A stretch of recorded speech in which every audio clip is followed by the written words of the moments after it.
Welcome, everyone. Thank you so much for joining us on this nice day. I'm calling in from Pittsburgh and it's a little bit cloudy skies here, so I'm hoping for good weather for everyone on this call, wherever you may be. And speaking of that, if everyone wouldn't mind, we'd love to know where you're calling in from. So if you could put that in the chat so we can get kind of an idea of where everyone's from, we'd love to hear that. And as you're joining, we also really value community, and we would love to see everyone's beautiful smiling faces here with us. So if you have the ability to turn your camera on, we would love to see everyone. So it's okay if you don't have the ability, but we appreciate it. And I see a lot of cameras on, a lot of wonderful folks from all over. I'm seeing in the chat, I think I saw Ireland, Toronto, Las Vegas, Vancouver, some fun places. Hi from Maine. How's the weather where everyone is? I'm very curious. You could let me know in the chat if you're so inclined. But yeah, welcome. We'll be saying hellos for a few more minutes, and then we'll get started with some intros and get into everything for the delicious cooking demo today. So now I think we're gonna do something really quick. Windy and rainy and cold. Sorry to hear that, unless some people love that weather, I guess. But we're gonna do a little something called the kitchen cam, which is modeled after the kiss cam.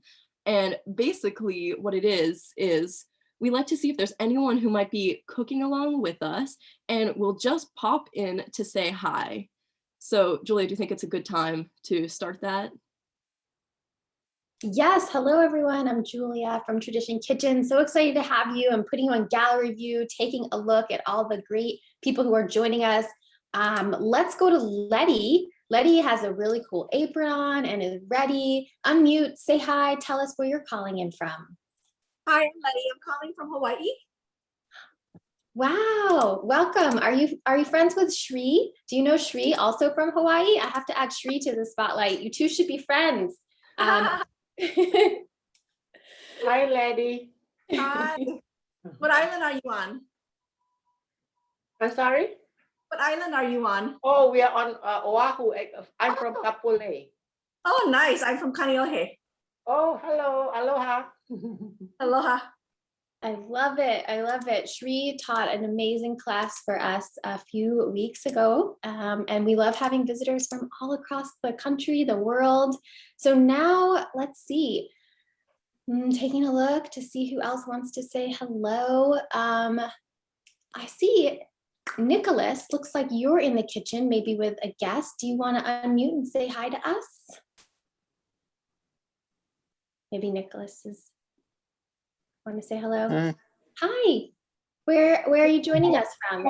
Hawaii. Also Hawaii. We are really rocking Hawaii today. Okay, must be my lucky day. It's where I would love to be right now.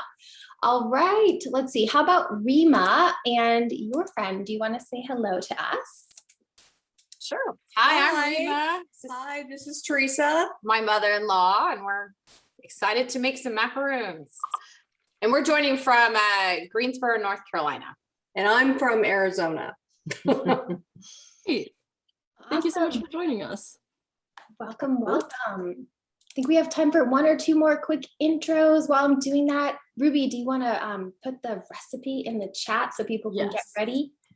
Awesome. Let's see. I see. Just checking around here. If you've never done gallery view, it's quite fun because you can see everyone.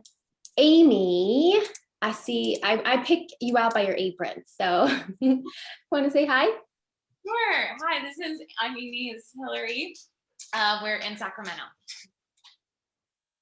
Wonderful. Welcome. Love it. All right, Ruby, I think we are ready for opening remarks. We have 87 amazing people here today, which is exciting.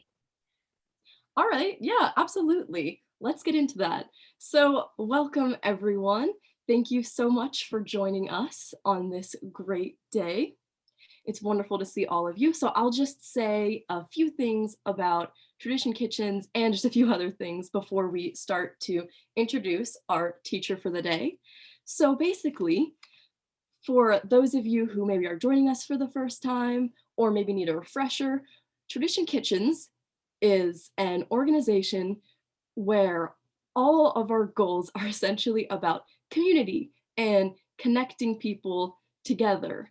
We find it really important to join people together from all different walks of life, from different communities, different cultures, different cuisines, all into this virtual cooking space so we can just share learning and meeting each other and community. That's really what we're all about. And yeah, so I also want to mention that May is many fun things, but on this final day of May, it's Mental Health Awareness Month, as well as American Jewish Heritage Month. So I just wanted to honor that for a quick moment. And in addition to that, we are having a partner. I'm not sure if they're on the call yet or not, but we're partnering with the organization for Atlanta, the JCRC. So just wanted to say thank you to them. And I think I'm going to hand it over to Julia to give a few more remarks before we start. Thank you, Ruby. Great job. Welcome everyone again. In addition to it being all of those wonderful months, it's also Asian American Pacific Islander month. So we've had some really wonderful dishes that we have learned throughout the pandemic, but in particular in May. Thanks for joining us on this Memorial Day weekend. We're so excited. If you haven't joined us before, just wanted to give a quick caveat that our classes are taught by neighbors teaching neighbors. So it's not going to be like the Food Network. We appreciate your patience and kindness because this is like you would go over next door if we could, and we're starting to do that safely while vaccinated to visit with people, but it's just not a professional show. So we just want to let you know that very casual, and that's what makes it special and really fun. With that, it's such an honor. These classes have brought incredible people together who have become dear friends. We look forward to meeting all of you in real life because it would be wonderful to get together in the future. But also it's been a chance for me personally to reconnect and deepen friendships with wonderful friends of mine already. And so today's class is extra special because Rabbi Dena has been a good friend for a very long time. And once upon a time, we used to host these classes in person. And she was at one of our last classes before we all went to stay home. And so it's just such an honor to have her here today to talk about her story, to learn with her, to honor mental health and Jewish traditions. And it's been a particularly rough few weeks for those of us who are in the Jewish community with anti-Semitism. And we really appreciate the support of our allies and partners who are here today with us. And with that, Ruby and Dena, we are so excited to get started today. We are going to be monitoring the chat. Thank you, Dena, so much for answering a few questions already. Be patient with us because we don't want to interrupt the flow too much so that we can all learn together, but we will get to as many questions as we can. We'll probably group them together. So I'll pass the baton to Dena to kick us off, and thanks for doing this. Hi everyone, my name is Samia. I'm John the computer, my husband Aziz. Cool. Welcome. Wonderful, Aziz. Glad you're here. Okay. Hi, everyone. Julia, thank you for that really beautiful introduction. I'm so happy to be here.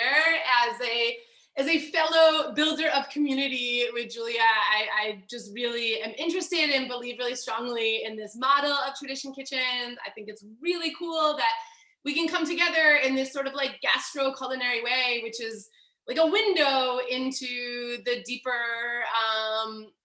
and important like stories and connections of our lives. As Julia mentioned, I'm a rabbi.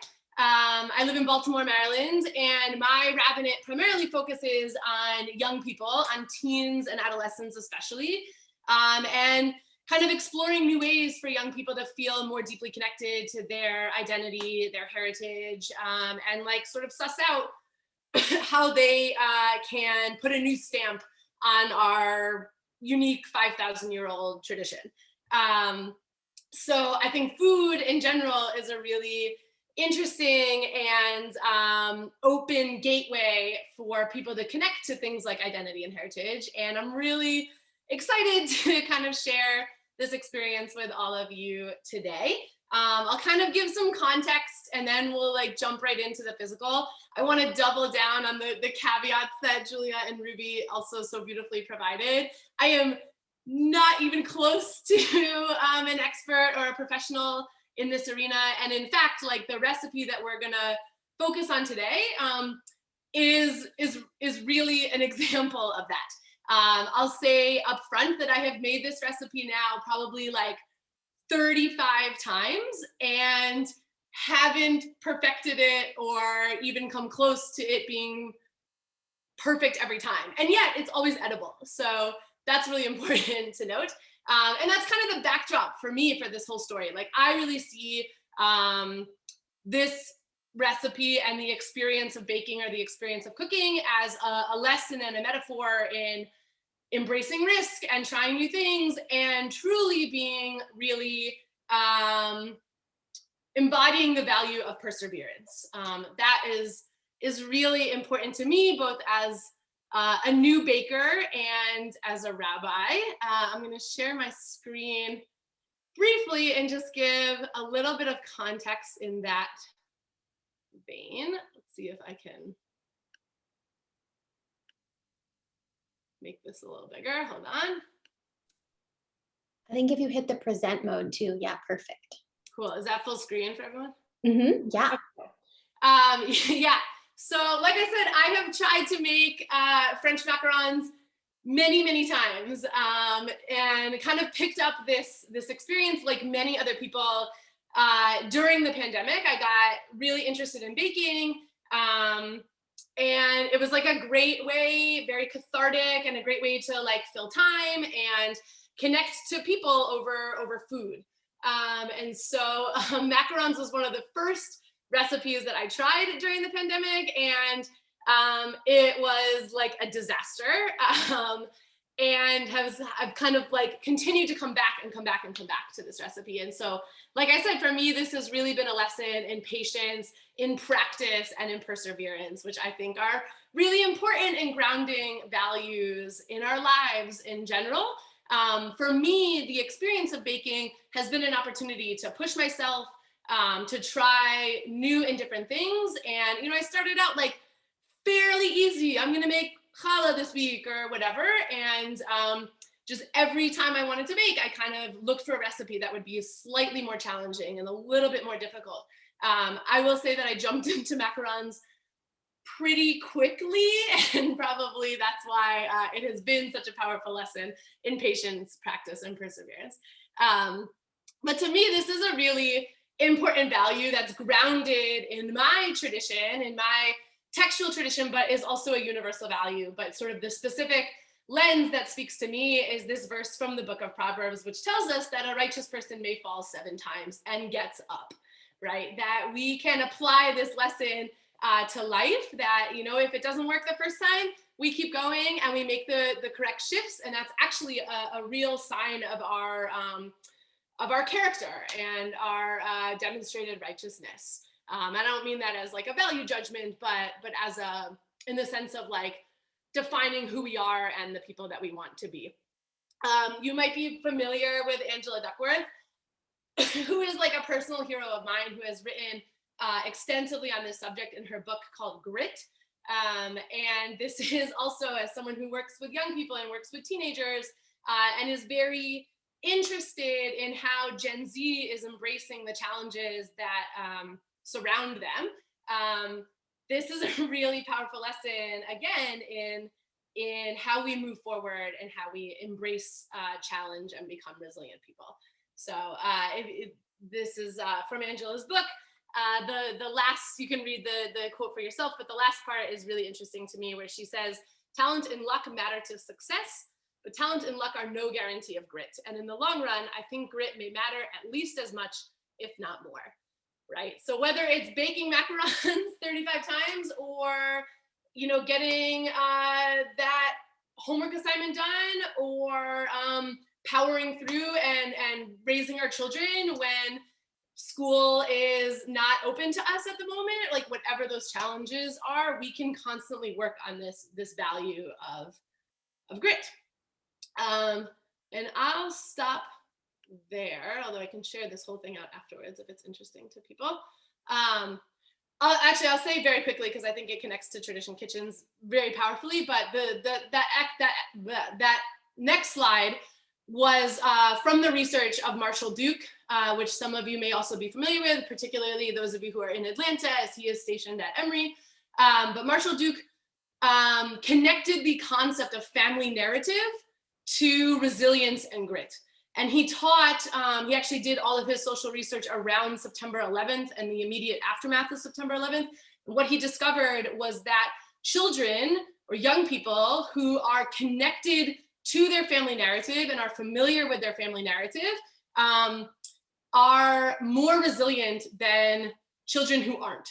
But he also phrased it as there's a particular shape to that family narrative that really matters. And that's a family narrative that has a lot of peaks and valleys. We had it all, we lost it all, and we returned and became successful. That particular narrative, when children are familiar with it, leads to their ability to cope, to be resilient, and to have internalize the value of perseverance, which I just think is a really powerful metaphor. For me personally, that is my people's narrative, right? From this sort of constant cycle of trauma, persecution, and perseverance and rejuvenation. And so that this concept really speaks to me, and I think that transfers really beautifully into our food. So that's a great way to share a family narrative. I hope that some of you are cooking at home with your significant other or with your children, or that you have somehow passed those recipes on to those who will come after you. So that's kind of the context to this recipe, and we're gonna delve in. So like I said, I'm not an expert. I don't do everything correctly. I would say, like, on a scale of 1 to 10, if 1 is like, this is my first time baking, and a 10 is like, I'm ready to go appear on the next episode of MasterChef, I'm like a strong 4.5, 5. So that's kind of what we're dealing with today. Okay, so the first thing you're gonna wanna do is you're gonna wanna preheat your oven. There also may be some places where I've deviated slightly from the recipe that we sent out. That's just because I've evolved this over time, but haven't necessarily written it down. So it might have said in the recipe to preheat to 350. That might be true for some of your kitchens and your ovens. I have learned that 325 works best for my kitchen. So I'm gonna preheat my oven to 325.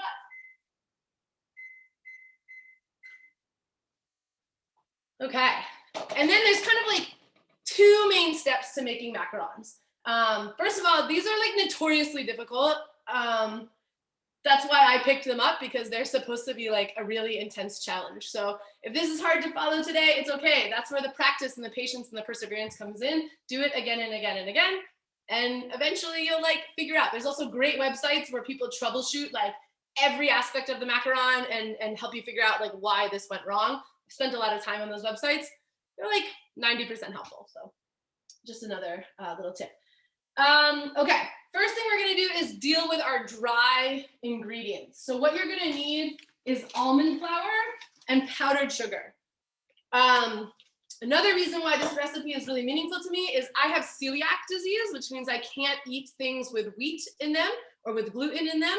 And because this recipe uses almond flour, it's like a nice way for me to also participate in the fruits of my labor, because a lot of the stuff I bake, I can't actually eat. We're gonna use these in a 2-to-1 ratio. So if you were to scale this recipe up or down in terms of the number of cookies that you wanna make, just remember you're always gonna keep your sugar and your flour in a 2-to-1 ratio, with the sugar as the 2 and the flour as the 1. So in this case, we're gonna use 2 cups of powdered sugar to 1 cup of almond flour. And what we're gonna do is we're actually gonna, whisk these together through a mesh colander. You really want to make sure that your ingredients are super fine. Some people take this 1 step further and they actually put these into a food processor first. I don't have a food processor that is, like, mine's very small, so it's kind of a pain in the butt to do this. And so I just use the mesh sieve. Obviously, we want to level that. Once we have our cup, we can dump that in. We're going to do that 2 times.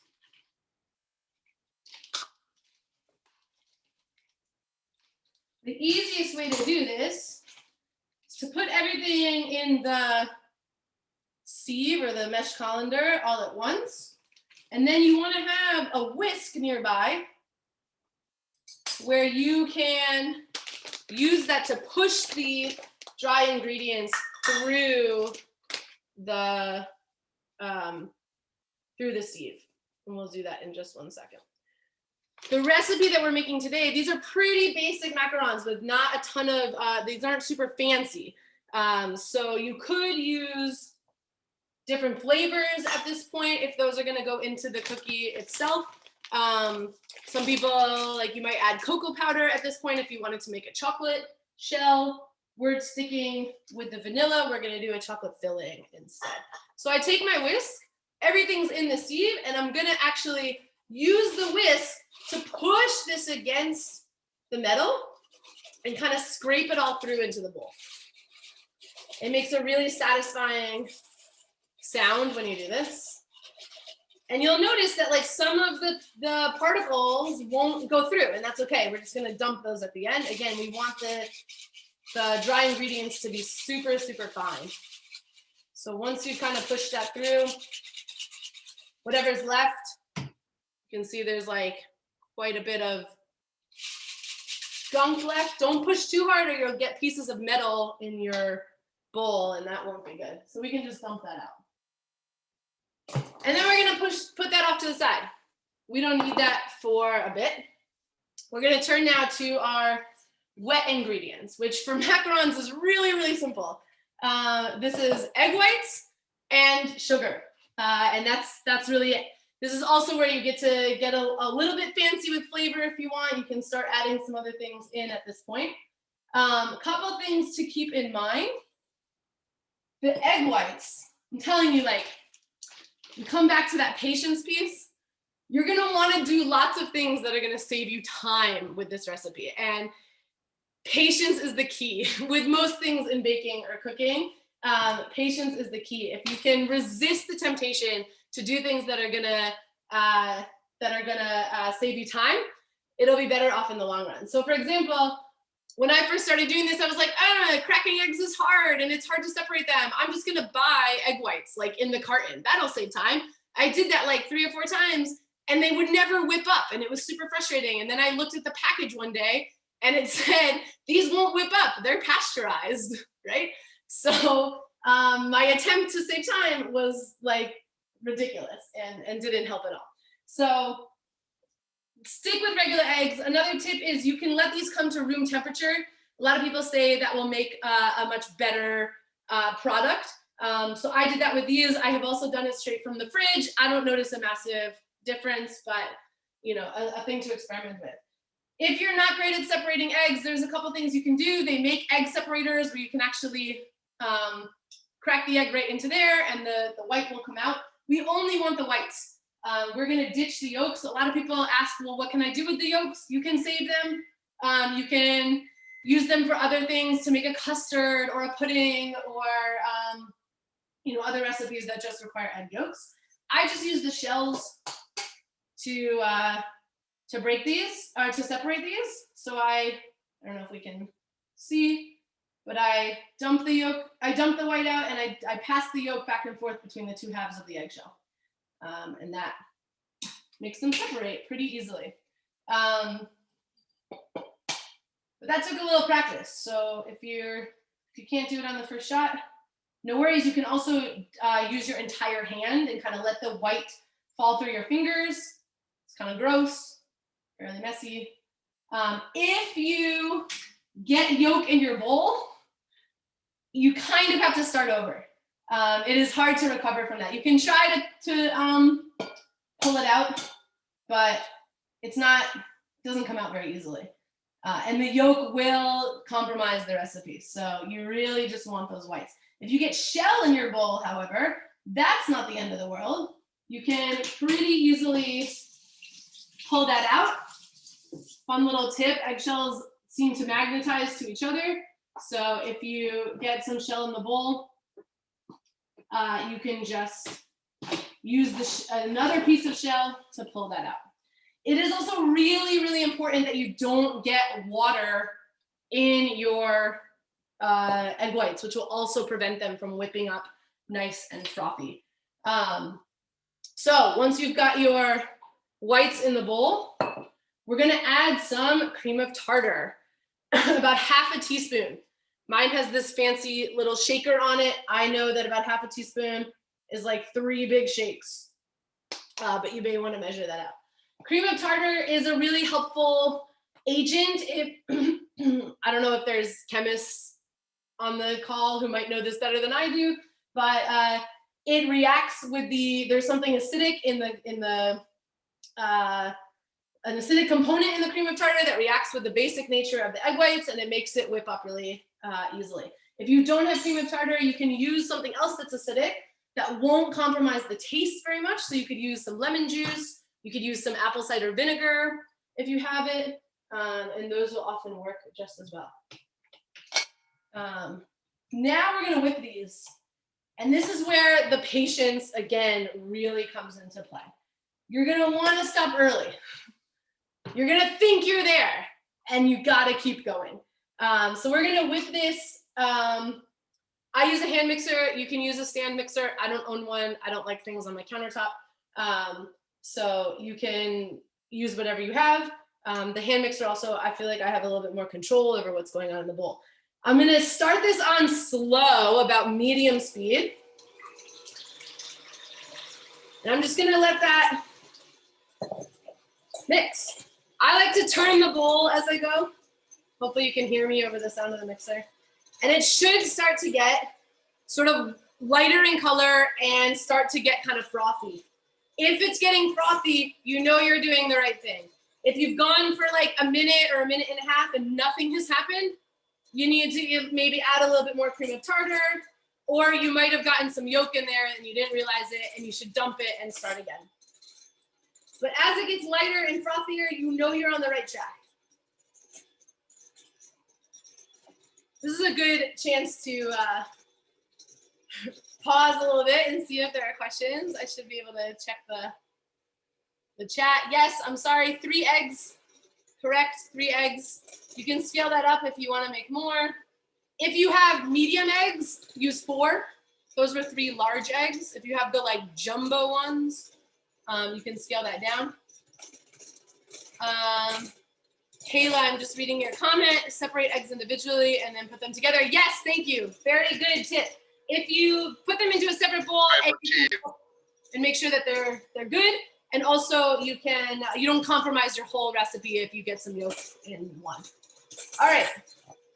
So now we are kind of much lighter in color and pretty frothy. I don't know if you can see that. So now we get to add our sugar and any other elements that we think might make this recipe delicious. So I'm gonna add 3 tablespoons of sugar, but I'm gonna do this 1 tablespoon at a time. And I'm gonna continue to whip that up until all the sugar dissolves before I add another tablespoon.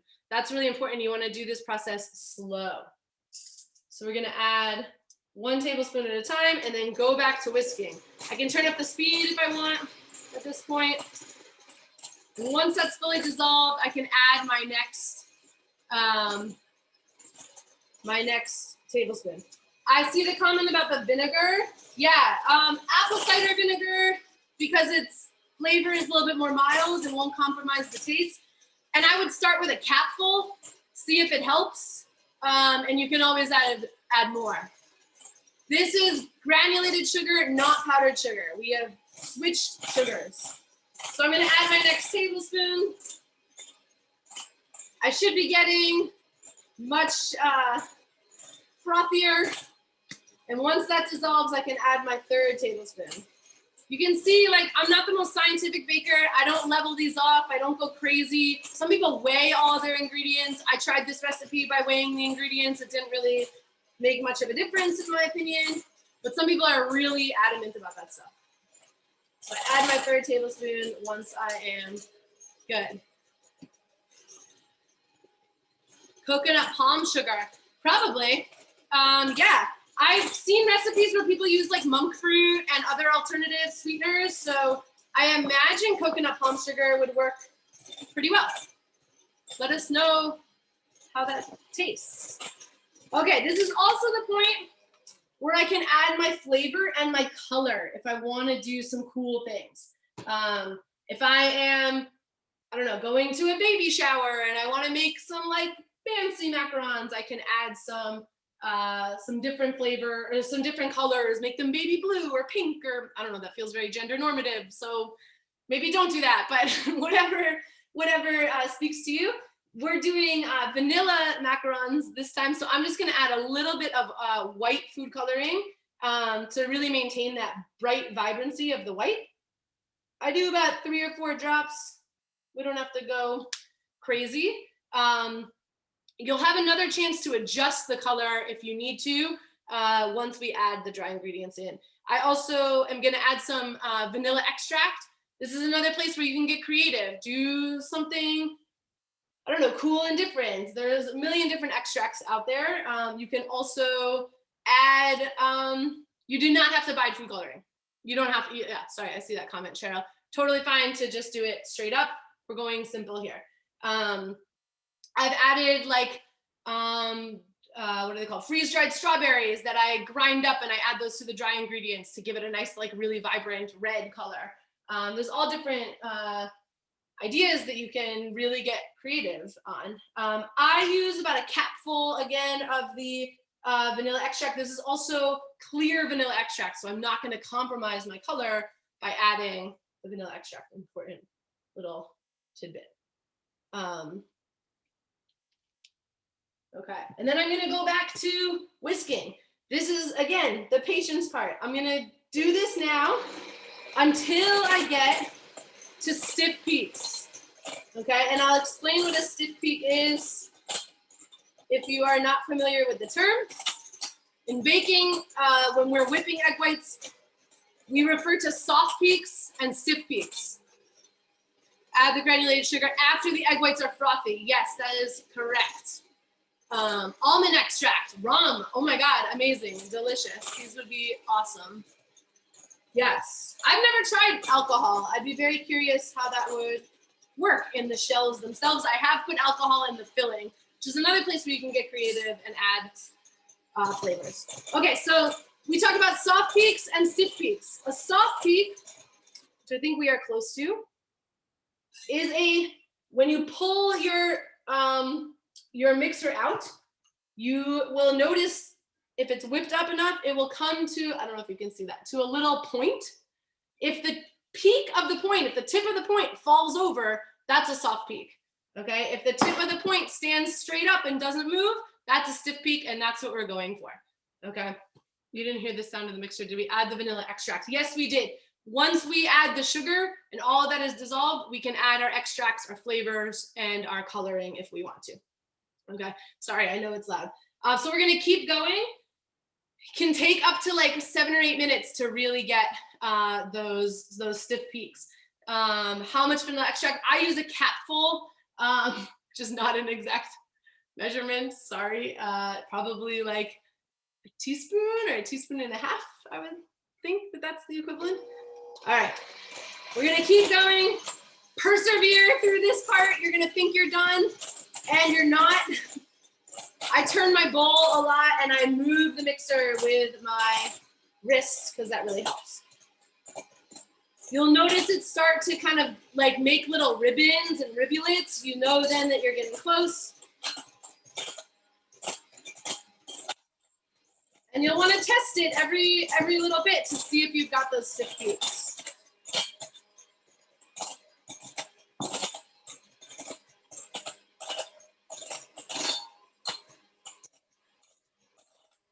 The boring part. So like, this is a great chance if you're in the kitchen with family or friends to tell a story or share a story, put on some music and have a dance party.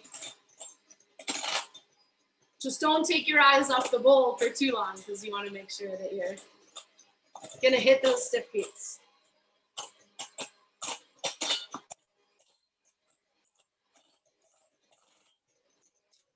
All right, let's see where we're at. Yeah, almost there. One of my peaks fell over, so we'll go just a little bit longer. This is where that like diligence and being kind of precise really matters.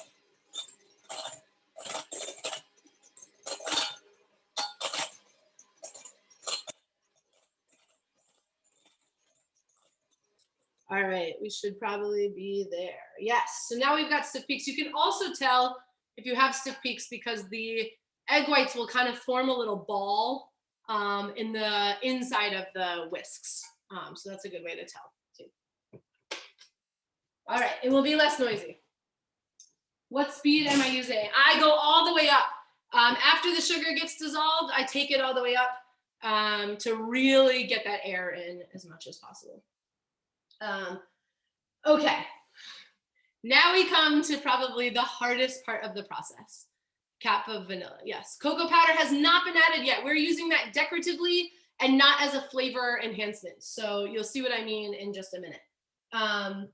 You could add, and many people do, if you want to make a chocolate shell, you can add cocoa powder to the dry ingredients. You substitute a little bit of cocoa powder for some of the flour, and it's really delicious.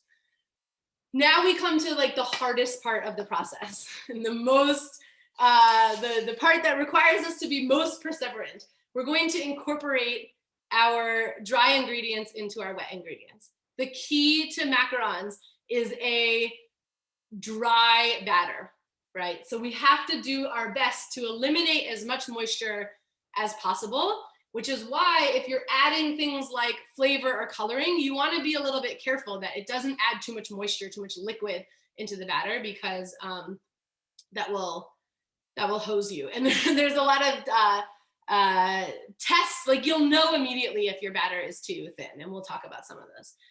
Okay, just checking the chat. Is it a stiff peak? Yes, you want to make sure that you have stiff peaks before you start this step. If you don't have a stiff peak, be patient and just keep whipping. You will get there.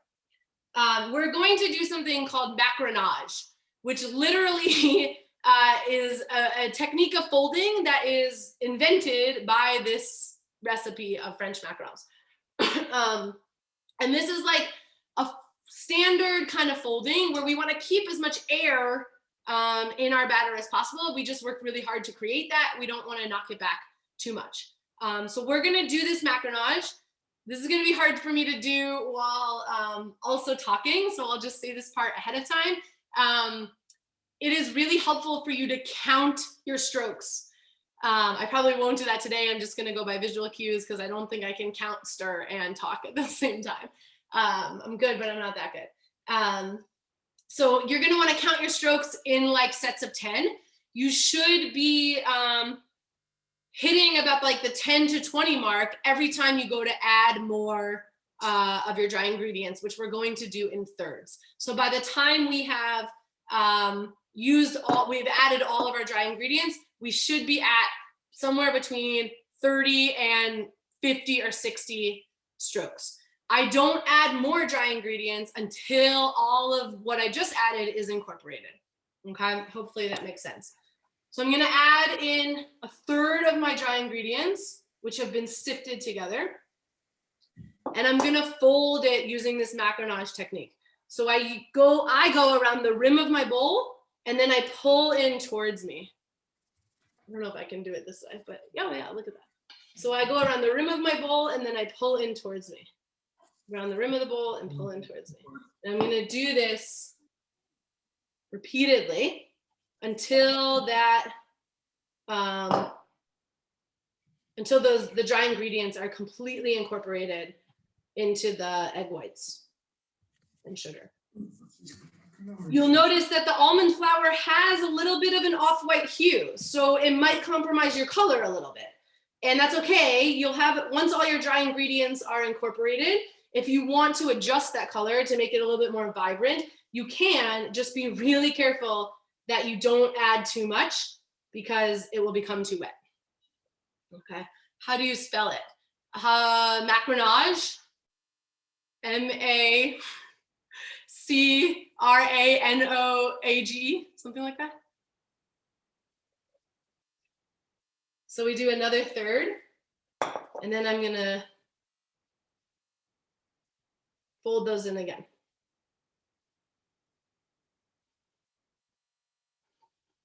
I'm gonna put a little link to Macrinage if you want to see more about it from Cordon Bleu, the culinary school. Again, this is where we have to be really perseverant. Your arm's gonna get tired. You're gonna want to give up. Don't do it. Just keep going. Trust the process, as they say.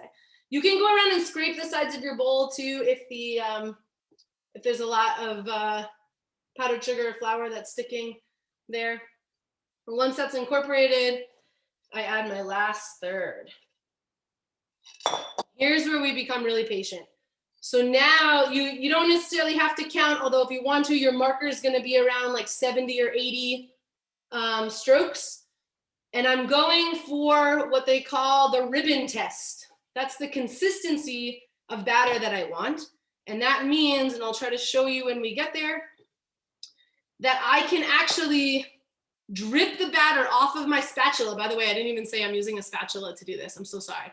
I have this really fun spatula from Pampered Chef that is both a spoon and a spatula. You can just use a regular flat spatula too. That is perfectly fine. The ribbon test means that I can pour the batter off of my spatula so that it makes a perfect figure 8 without breaking. And again, you're gonna be like, I'm like almost there. It like nearly connected. Don't give up. Give it a couple more strokes and then see if you can do that in one continuous motion, one continuous flow. And we'll see if we can do that. And then I'll show you, not quite there yet.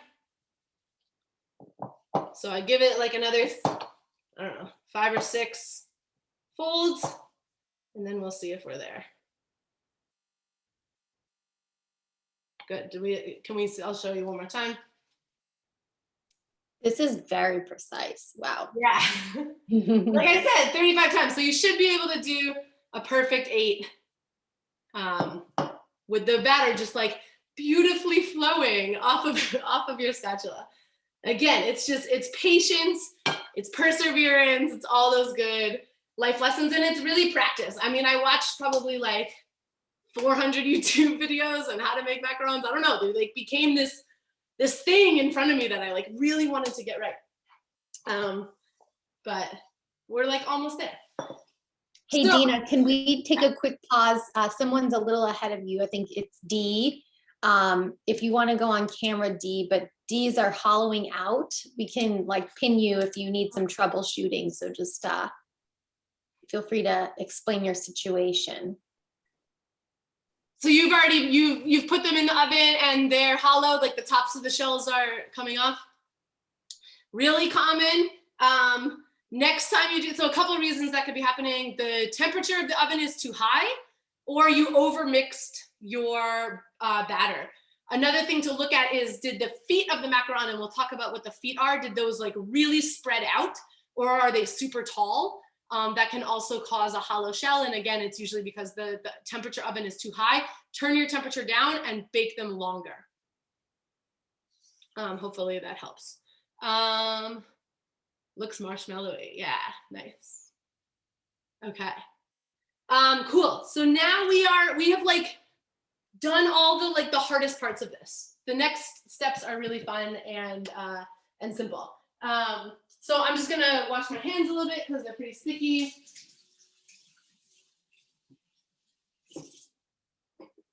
And then we'll chat a little bit about equipment and piping. Okay, so how do we get the macarons onto the tray and get that perfectly beautiful round shape? I think I wrote in the recipe that you can use parchment paper or a silpat. This will show you like how obsessed I became with this recipe. I actually bought silpats that are already pre-traced out. Do you know what ingredients are? Mine is falling off the spatula really fast. Is this correct? You might have overmixed a little bit, or you wanted to just make a slow figure 8. Anything to do if the batter is too thick. Keep mixing. Too thick is easy to fix. Too runny is really hard to fix. Will I be able to watch this? Yes, I think the recording gets sent out. Okay, so I have these like Silpats, which have the size traced out on it, so that when I pipe my batter, I can go right into the round shape that I'm looking for. You can also recreate this with some parchment paper. You can actually, what I did before I bought these was I went on my computer and I printed 2 8.5 by 11 sheets with circles like this, spaced like this. And then I put the parchment sheet, piece of parchment paper over it, and I traced the circles, threw the paper away. Don't leave your printer paper on the tray when you bake them, or you will have a fire. And then I had, like with pencil, also not with pen or marker, you don't want that getting into your food. I had like a nice like transfer sheet to follow and to trace. I have 2 different kinds of these, you know, so if you wanted to make different sizes, there's all sorts of cool things on the market for this. Macarons have become really trendy, so, you know, people are into them. Dena, our good friend Sandra, who's been here for so many classes, has some runny batter. Could you troubleshoot? Sandra, I can put you on screen here too if you want. Let me add you to the spotlight. Tell us what's going on. Okay, this is it. Yeah, it's a little runny. Runny batter is hard to fix, but a couple things you can learn from this. It's a really good learning opportunity. If it was me, I would pipe it anyway and sort of see what happens. They're going to run on the tray a little bit, so you're going to have bigger macarons for sure, and they just may not like puff up the way that you're hoping. But you can do some cool stuff with that too. Like you could pipe design, or you could pipe like a big macaron, like one big thing. I would use it as like a learning experience. Runny batter is hard to save. Someone else had a problem with too thick batter. That's easy to save. Just keep mixing. So how did it get runny? I mean, it was dry until I put the last. It's a good time to ask question at this moment. I think the teacher has to continue, right? Maybe the question can be after, right? And actually our classes are interactive and we do welcome questions. So thank you so much for sharing that. Let's finish troubleshooting really quickly and then we'll get back to the explanation. So keep going, Dena. Sure. I saw Debbie suggested adding a bit more almond flour and icing sugar to the batter to make it less runny. That's really interesting. I definitely would be open to trying that. I've never tried it. I'd be curious, like, if it compromises the consistency or like how much to know to add, but you could do that. You could whisk them again and then just slowly add that, go back to the macrinage until you get the consistency that you're hoping for. Okay, thank you. How do you know if it is too thick or not mixed enough? That's a really good question, Sherry. The figure 8 test, that ribbon test, is like the best method that I have found to know if you've hit it before it becomes unsalvageable. So you just keep mixing, and then when you get to about 70, 75, 80 strokes, then test it, and then only add like 5 more strokes and then test it again, so that you're moving through that process slowly. Maybe cocoa powder is a dry ingredient to thicken it now. I don't know. It's like hard to tell. Like you want that to be in ratio to the rest of the ingredients. So if you just start dumping in cocoa powder, it might thicken the batter, but it might really compromise the taste or make the texture super weird. Lumps in the batter should be smoothed out as much as possible. If you've got that figure 8 and it's still a little lumpy, but your ingredients are incorporated, then you should be fine. Can you show us how to test it again? Yes, I'll show you one more time.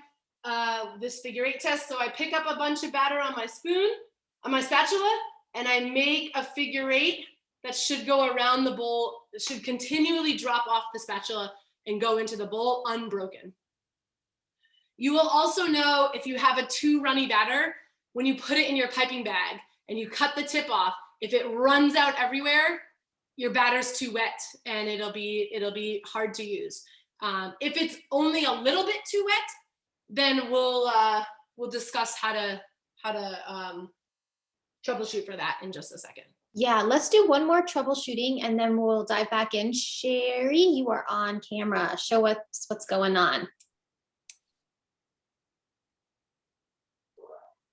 We can't hear you because you're on mute, but it looks thick. Yeah. Do I continue to mix it? Is it too thick? It looks a little thick. Pick some up on your spatula and dump it off and let's see how it runs. Yeah, too thick. So keep mixing? Just keep mixing. I would do it in sets of 5 and then retest that every time. Thank you. Yeah. All right, let's get back to Dena talking us through best practices and keep on going, and we'll come back to other questions in a bit. Very good. Okay. So we're gonna do a quick lesson in piping. And macarons are a good thing to practice piping with because they're not, you mess up and they're not perfectly round, it's okay. You can like work on I feel like piping is a lot about feel. So you can work on like getting a sense of that, and you're not doing like someone's birthday cake where, you know, you're not gonna be like upset if it doesn't look cool or whatever. So what we're gonna use is a piping bag. I use disposable piping bags. A lot of people have reusable ones, certainly much better for our environment, a much greener product.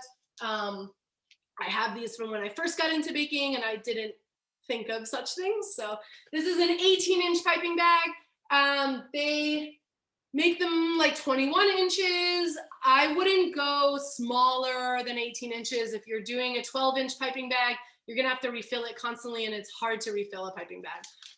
So a couple tips on this. You're gonna fold over the top. This prevents it from getting super messy. It also gives you a nice handhold. Some people like to fill their batter in a tall cup. Go Ravens. And that's a useful tip so that it doesn't like accidentally fall over or whatever. Where can you get this? Well, I got them on Amazon. I actually got them on I think I threw away the box, but on a huge roll of like 150. So yes, someone mentioned Michaels. This is not an endorsement. I am not being compensated by Michaels, but they do have a really nice baking section with some interesting and cool products. So that's a good thing to check out. And then you need a tip. Where did I put my piping tip? Sorry. Whoops, I'm breaking things. Okay. I use a round tip. I don't know, these are Wilton tips. I don't know the number, I'm so sorry. But it's like the perfectly round and the slightly bigger size. So not a tip that you would use like for writing, but it's maybe a centimeter or centimeter and a half in diameter. That's gonna go right into the bottom of your bag. You notice I have not cut off the bottom yet. Okay, I'm gonna keep that on there until I'm actually ready to start piping because I don't want my batter to just go everywhere at this point, okay? So I'm either gonna put this in the cup or I'm gonna hold it with my hand right underneath the fold, and I'm gonna move my batter into the piping bag. Couple fun tips for doing this. It can get messy. That's why we fold it over. If it starts running down underneath the fold, you're gonna have a messy hand, but it's not the end of the world. So I pick up some batter and I'm gonna put it inside my piping bag. I like to use the bag itself and like my thumb or my finger to wipe the spatula clean, and it helps get the batter more inside the bag. And I'm just gonna keep doing that until until I've added all my batter to the bag.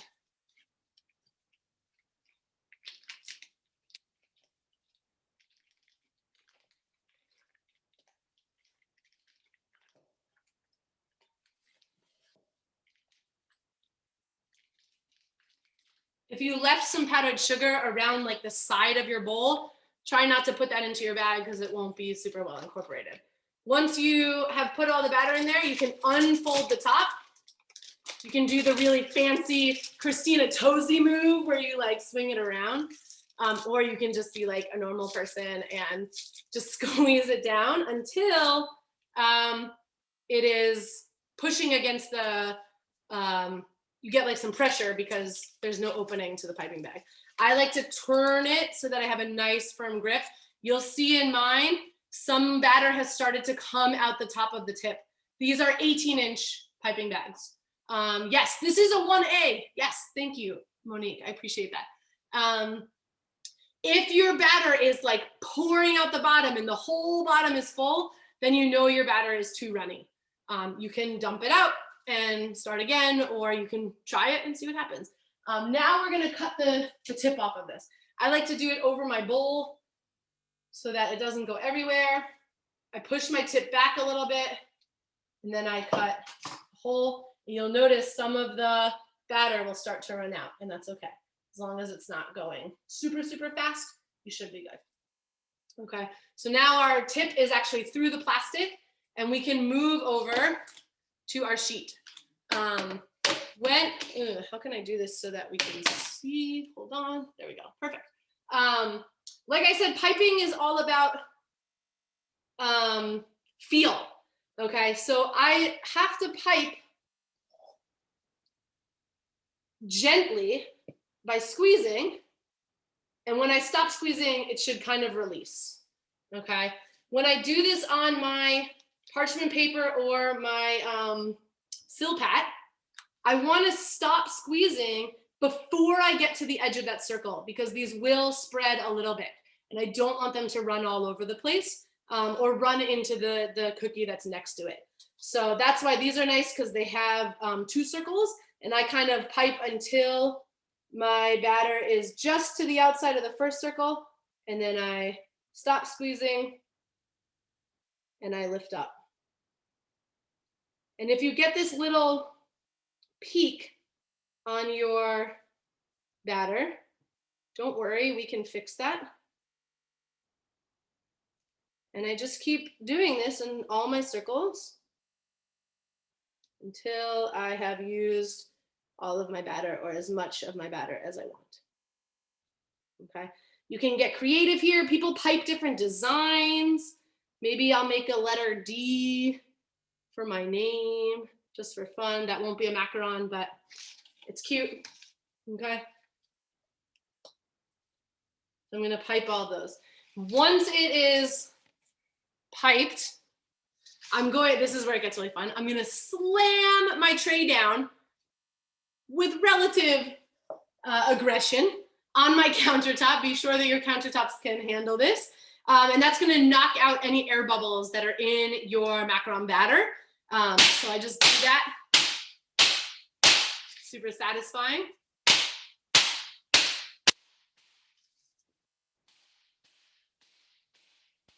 I do it like on all the sides.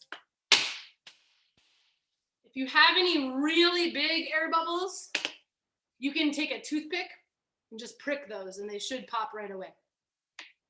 Now you'll notice these have these little like nubs on the top. If you don't want those in your final product, you can take your finger and like a cup of water and just get your finger a little bit wet. Do not have it soaking wet. Again, you don't want to add any more moisture to these. And you can just, with a wet finger, you can just push down on that, that little nub, and it should melt back into the cookie. Okay, let's pause here. I'm just checking. Oh, we're like over time, Julia. What should we do? Julia left. Ruby. That's okay. If people are able to stay, we can just keep going until we're good to go. That's fine. And anyone who has to leave, they will be sending out the recording, so they won't miss anything. We're almost done. We're gonna talk about the baking and the drying, and then make the filling, and we're good. I'm guessing like another 10 or 15 minutes. Okay. All right, so I've got my macarons piped. I've pushed down those little nubs if I want to. And here comes again the part that really requires a lot of patience. Your macarons are not so much baking as they are drying. And that's what makes this cookie really unique and interesting. But in order to do that, you have to let the batter dry as much as possible before you put them in the oven. And that can take a really long time or as short as 30 minutes. And it depends on a lot of factors. A lot of you said it's rainy where you are today. It's raining a lot in Baltimore. And the batter is really, really wet. So I'm going to show you in a minute how you know when they're dry enough. But before we do, I can't believe I almost forgot this because everyone has asked about the cocoa powder. Now we get to use the cocoa powder. Now is a little bit fun and decorative. So you're going to take your cocoa powder. If you have a little sifter like this, that's great. If not, you can literally use your fingers and just sprinkle it. You're going to take like a tablespoon or so of cocoa powder. Add that to your sifter. And then very gently, do this in the air, just sprinkle that above your cookies. Just gives them a nice little flair. It makes them really cute when they bake. And you can do this with tons of stuff. Like I just made these for a friend's birthday. I made birthday cake flavored macarons, and I added those little like nonpareil sprinkles to the top before I baked them. I've made like mint chocolate chip macarons, and I added some like cocoa nibs to the top. So you can get really creative there too. And if you like make an oops, like I just did, it's okay. It's not the end of the world. So now we're gonna let those rest and dry. It's really, really important that they dry. And I'll show you, I made these earlier today at about 9:30 this morning. And like I said, it's raining a lot here and they still aren't perfectly dry. They're getting there. So that was hours ago. So sometimes it just takes a really long time. There's a test so that you know that they're dry. If you can take your finger, this is hard with the cocoa powder, you want to be able to rub your finger along the top of the shell without messing up the batter. You can see right there, I just ruined the batter, so they're not dry enough yet. This is again where the patience really comes in. Even if some of them are dry, like this one I can do, and nothing happens, great. So I might think, oh, perfect, I'm ready to go in the oven. Well, not quite, because they weren't all perfectly dry. Couple cheats that you can employ if you're really in a rush and you don't want to wait. But again, like patience is king here. You can put your macarons under your vent hood and turn on the, whatever that is called. What's the technical term for the fan? And that will help dry them faster. If you're really in a rush, you can put them in an oven on the lowest temperature possible and check them every, I don't know, 2 or 3 minutes and just see if they're dry. I have done that and it has worked. I have done that and it hasn't worked and it's actually ruined them. So again, like if you can be patient, if you have time, some people will dry their macarons overnight. Some people have asked me, is it possible to over dry a macaron? I honestly don't know. I've never stuck it out that long. A fan, yes, you could do a fan. If you have a really dry room in your house, you can try that too. A fridge, you do not want to put these in the fridge. You want to rest them at room temperature. Cheryl asked if they will spread larger than an inch. If you've piped them into your circles, they may spread out just a little bit more than that. They should not spread too much further than an inch. Hair dryer. Interesting. Never tried a hair dryer. Do you need to be concerned about salmonella? That's a really good question because they're unpasteurized egg whites. I don't think so. I've never actually rested them, overnight. But like these have been resting since about 10 o'clock this morning and they're still a little bit wet. I've never had an issue. I've also never read anything about the risk of salmonella if you leave them out to rest. I have seen recipes that call for them to be rested overnight, and I've seen recipes that call for them to be rested for like upwards of 8 hours. So are mine bigger than, yes, I did not eat the raw batter. I have eaten the raw batter, true confessions, if I really wanted to like test the flavor. It's raw egg whites, right? So your own tolerance. I didn't want to do that on camera, certainly. Okay, but you're going to bake them, so doesn't that kill the salmonella, right? That's a great question. Your macarons are much larger than an inch. Not really. They are about maybe 1.5 inches when fully spread. And some of them I might have piped a little bit bigger. You can also play with that, right? Like I've seen people make a cake out of a macaron. So it's like a 10-inch diameter. They don't have to be perfect. What you don't want to do is have them run into each other. Okay, so they don't have to be exactly 1 inch. You just don't want them to spread out.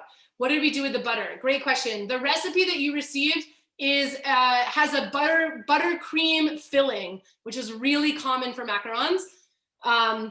Like an American buttercream or a Swiss buttercream. I think the one we sent is an American buttercream. We're actually going to do a ganache today, so we're not using the butter. The ganache is just a little bit simpler and faster. You did not leave anything out. Yes, perfect. Mine are a bit big. It may be connected. I made that mistake many, many, many times. It's okay. See how they bake up. You might be able to snap them apart if they bake up correctly. You can also use a ring cutter and try to separate them if they've really cut into each other. You can also see once they're dry, you might be able to take like a sharp knife and separate that part. If they are flat and look like a flat cookie, should I just bake them like a cookie or start over? They should be flat. They should not be super domed. They'll puff up a little bit in the oven. So flat is probably okay. You just don't want them to like spread out everywhere. That's too wet of a batter. Okay, so these have been, I'm actually gonna put these in my oven now. Even though they're a little wet, we'll see what happens. You'll notice that, you'll know right away if they're not working. Their tops are gonna crack or they're gonna, kind of blow up a little bit.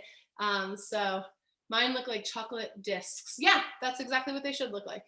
Perfect. Mine are a mess. That's okay, Meredith. We are learning and we are being patient and perseverant and practicing. So you're nailing the piece. Middle rack with these, okay? Not too close to the bottom or the top, depending on your oven's heat source. You just don't want to overdo it. The sweet spot that I have found, and again, I've tried this many, many times, many different settings. My sweet spot for my oven is 325 for 18 minutes, which is great because it's a nice symbolic Jewish number, and I love that. But this might be a place where you got to play around with it and test what works best for your oven. So we're going to do 325 for 18 minutes here. And then let's talk about the final stages. Okay, so once they come out, a good macaron is gonna have, I made these last night, is gonna have something called feet.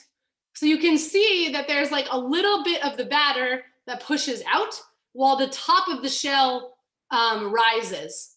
And you get a tiny little pocket of air. If you get too much, then your top of your shell is hollow and it's no bueno, okay? And when you go to take them off the tray, the top might come off. If you've cracked them, that's another very common issue with macarons. It means that the tops are baking faster than the bottom.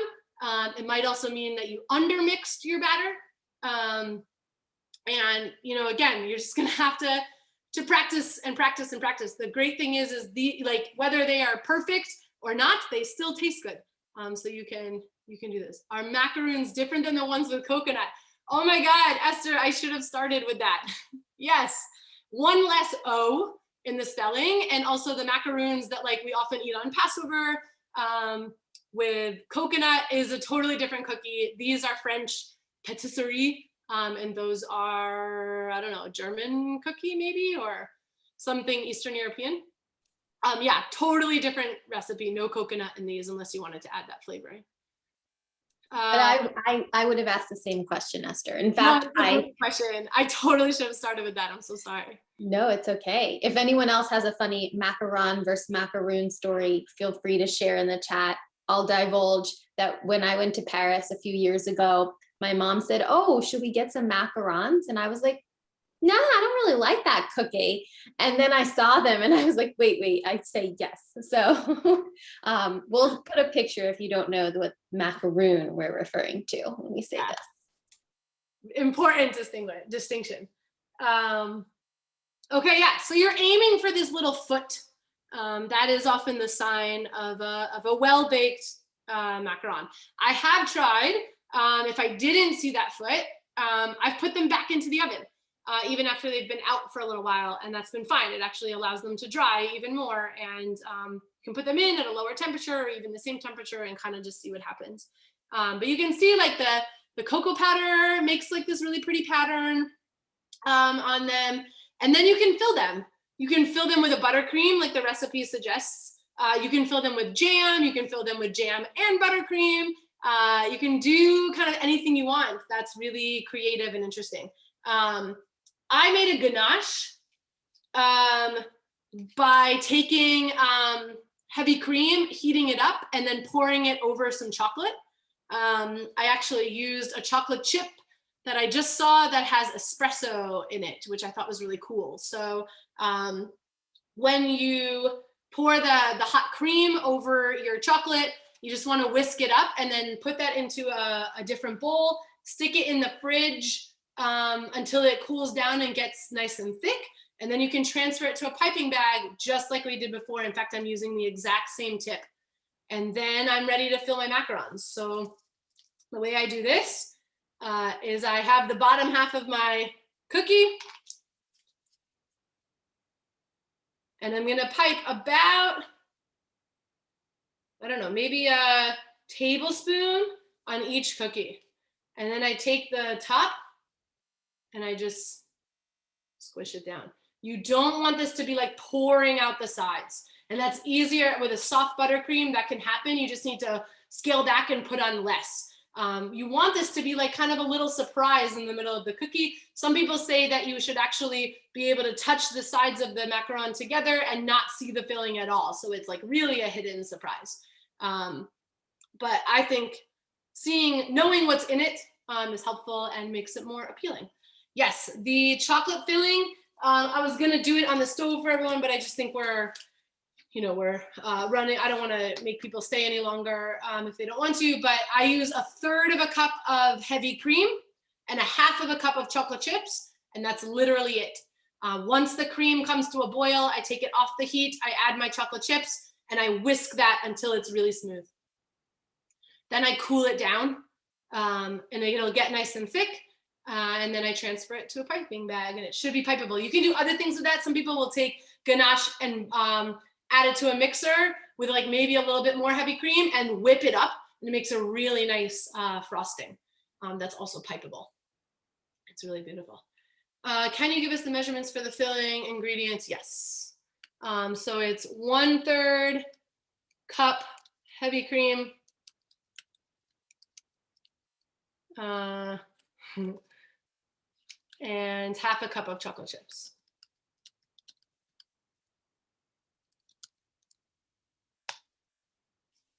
And then I'll type also bring to boil, bring the cream to boil,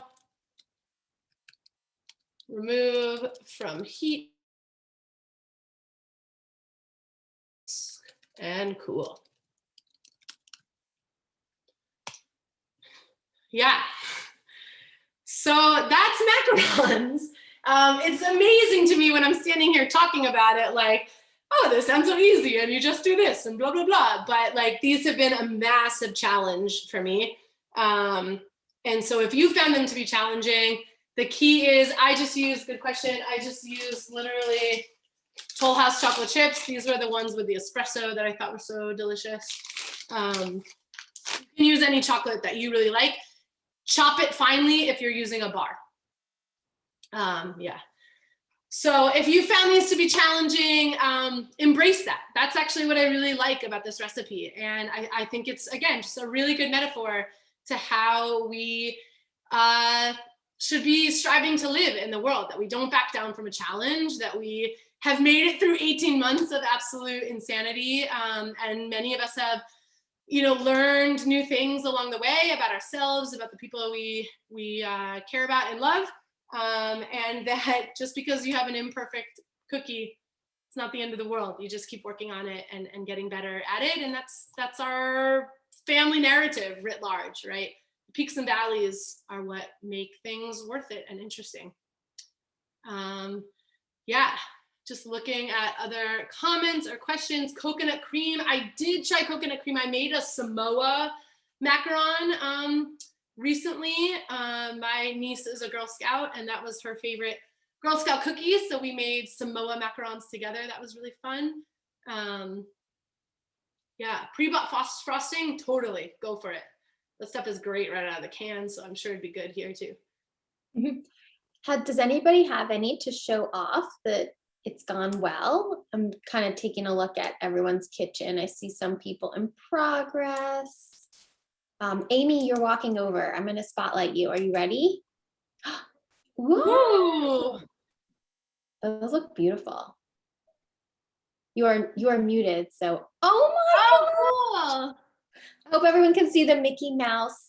Feel free to unmute and tell us what inspired this design. Thank you. I've tried making macarons for a long time, and I feel like the batter this time is better than before. So thank you for your tips and help. Absolutely. It's a process, and thanks for embracing it. So fun. They're really Awesome. good. They look amazing. That color is gorgeous too. Let's see. Anyone else want to show off? Meredith, maybe? Meredith Landis, I see you near your, how'd it go? Feel free to unmute on the left. Mine are a mess. They're not. I'm just making the filling right now. Nice. That's okay. Did you learn and have fun? I did. I'll try them again. Awesome. We appreciate it. Good sport. Good sport. All right. Anyone else? Sandra. Whoa. Those are great. Let's see. Did I spotlight you properly? Let me add you. You're a little blurry. I think it's because of your background. But oh my God, those are gorgeous. So those are the ones you were concerned that they were runny? They look pretty good. Yeah, I thought they were runny. I didn't put as much on it, so it did spread, but it spread it out to where I did the little circle. Nice. So nice. Hopefully they'll do okay. So how long do I need to let them dry? Because I missed the first part of that. I would say minimally a half an hour. Okay. And if they're, if it's a bit runny, maybe a little bit longer.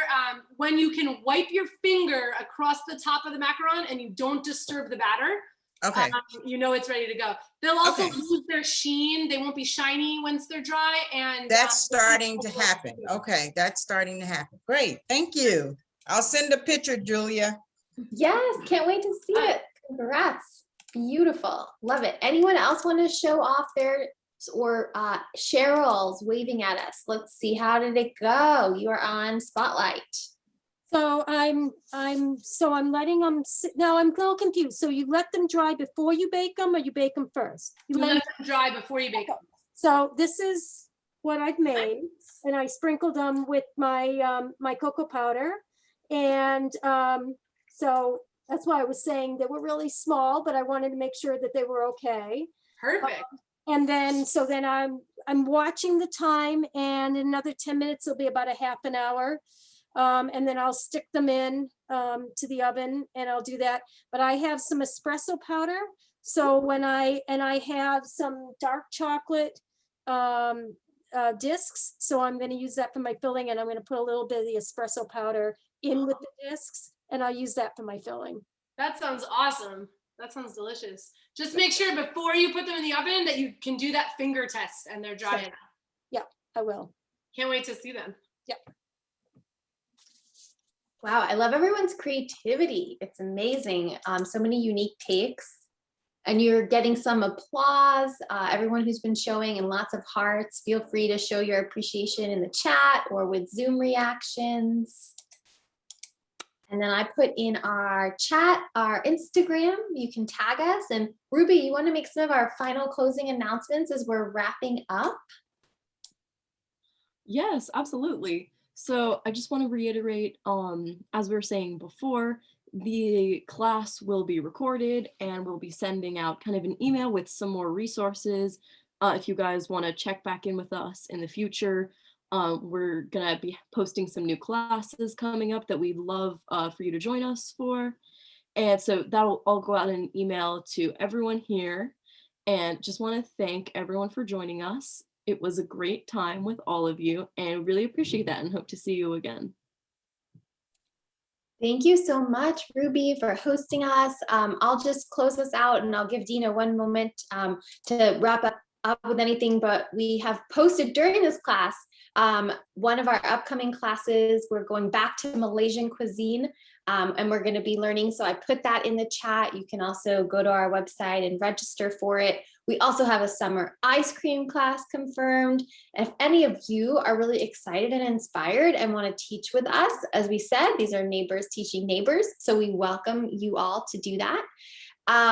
We forgot to take our Zelfie, which is our honorary tradition at Tradition Kitchens. So if I could trouble everyone to quickly turn on video, if you're still here, we'd love to have your smiling faces and a wonderful souvenir of our time together.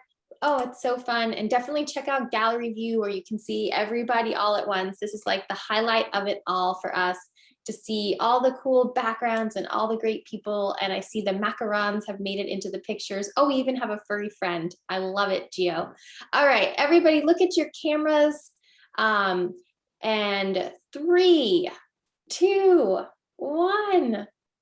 Amazing. I want to just spotlight Letty, stay where you are. I see a few others. I want to just show off the Macarons. Amy, these look amazing. Ruby, see if you can get maybe some screenshots of this. Sherry's look fantastic. Who else? Sandra, are you still here? I wanted to get yours. Oh, Jean, wow, check this out. Everybody, hopefully Nice job, everyone. Everyone has what'd you done put on top? What's the pink and the blue? There's peppermint sugar, and then there's nonpareils, like galaxy style. Cool. That's so pretty. 7-year-old, we got grandson, we got to keep him covered. Nice. This is awesome. Well, again, thank you, everyone. You have done an amazing job, and it's been fun. Hopefully those who weren't baking and just taking notes, you'll be able to let us know how it goes. And we appreciate everyone's patience with our class style and all of your great work. Dina, you were awesome. Thank you so much. This was such a treat. Anything you want to say in wrapping us up around mental health or Jewish Heritage Month or Macarons? Yeah, first of all, thank you so much for having me. This was really, really cool and like totally out of my comfort zone, and I loved it for that. And I think that's really it, you know, that's what the kitchen is all about. And it's a really great place to reinforce the important lessons of our lives and apply those lessons and values and just stick to it, you know, and if they didn't come out perfect, failure is the greatest teacher. So I appreciate everyone and hang in there. Awesome. Thank you. Thank you. I'm going to stop recording, invite anyone to exit. It looks like we had 1 or 2 quick questions, so I'm going to allow us that time if you don't mind, Dina, staying on.